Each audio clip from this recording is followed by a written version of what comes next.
La plupart des mammifères sauvages qui peuplent notre environnement ont pris l'habitude, avec raison sans doute, de se tenir soigneusement à l'écart de l'activité des hommes. Pourtant, à 2 pas des villages, et même au beau milieu des champs cultivés, le blaireau installe parfois son terrier. À cet endroit, la discrétion est loin d'être le souci principal du blaireau. La terre, rejetée au moment des travaux de creusement, forme en effet d'énormes tas, bien visibles, devant l'entrée du tunnel. Il existe souvent plusieurs de ces entrées qui donnent accès à un réseau de galeries souterraines dans lesquelles les blaireaux se cachent durant le jour. D'autres indices nous permettent de penser que ce terrier est bien habité. Sur ce petit arbre, par exemple, les occupants semblent venir se faire les griffes régulièrement. En fouinant un peu plus loin encore dans le secteur, sous les buissons d'un talus, on découvre de véritables pistes de terre battue, parfaitement dégagées, signe du passage régulier des blaireaux. Il faut dire que ces animaux sont de véritables maniaques, fidèles à leurs habitudes et qui sortent toujours par les mêmes coulées, les mêmes passages. Mais au fait, comment faire pour les surprendre ? Eh bien, pour commencer, il faut demander rendez-vous aux blaireaux, au saut du lit, pour eux bien sûr, c'est-à-dire à partir du coucher du soleil.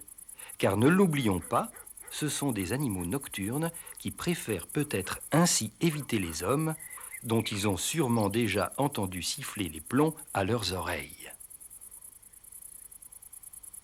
Avant le coucher du soleil, donc, il suffit de s'installer discrètement près du terrier, à bon vent bien sûr, et d'attendre sans bouger, les yeux fixés sur l'entrée de la tanière. Le suspense n'est jamais très long, mais la méfiance reste encore de mise pour le premier adulte qui sort. À l'autre bouche du terrier, on est un peu moins méfiant, mais on reste prudent.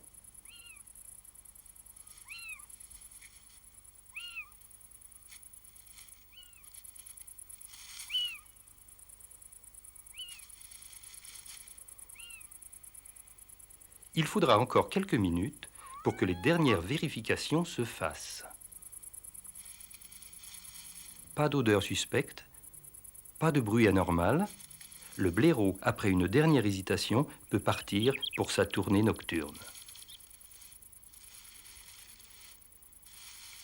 L'autre adulte restera caché dans son trou ou veillera aux alentours, car nous sommes en mai, et les jeunes blaireaux font leur première sortie hors du terrier.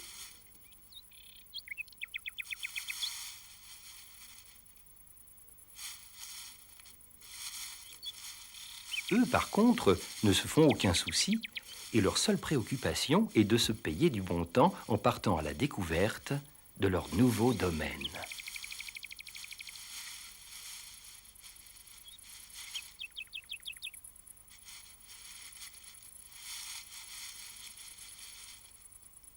Durant leur première sortie, les jeunes blaireaux quittent rarement les alentours immédiats du terrier où ils savent se mettre à l'abri à toute vitesse en cas de danger.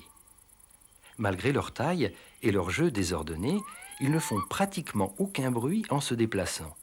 À peine, de temps en temps, entend-on claquer une mâchoire ou un petit jappement.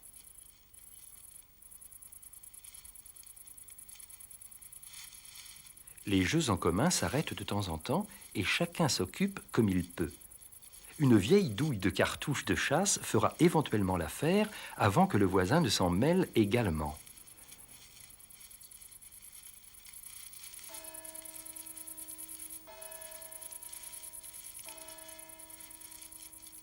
Un peu plus tard dans la nuit, avec l'appétit qui vient, les blairotins partent également à la recherche d'un peu de nourriture.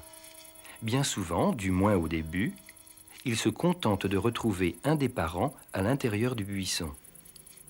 Ce sont eux qui leur apprendront, grâce à leur odorat, à trouver et à croquer toutes sortes de plats. Escargots, vers, insectes, œufs d'oiseaux nichant au sol, mais aussi des pommes ou des noix tombées à terre dans les vergers.